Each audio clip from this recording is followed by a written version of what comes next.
বন্ধুরা, রাহুল গান্ধীর কি বুদ্ধি নেই?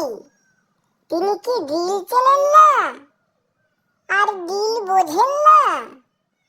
আমেরিকার সঙ্গে এত সুন্দর একটা ডিল হয়েছে, আর রাহুল গান্ধী বলছেন ভারত মাতা কো বেচ দিয়া, ভারত মাতা কো বেচ দিয়া।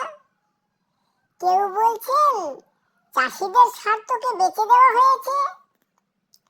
আসলে এরা ডিল বোঝে না। এই ডিলে চাষিদের লাভই লাভ, ফায়দাই ফায়দা।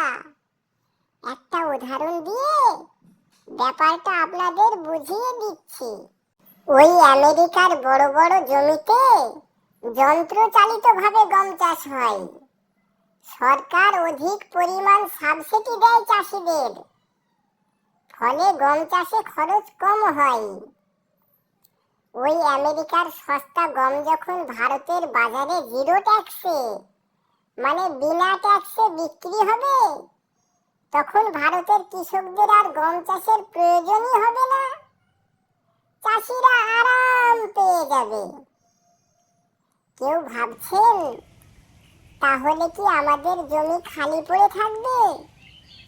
আরে না ভাই, ওই জমিতে আমরা কলা লাগাবো, আর সেই কলা আমেরিকার বাজারে রপ্তানি করব।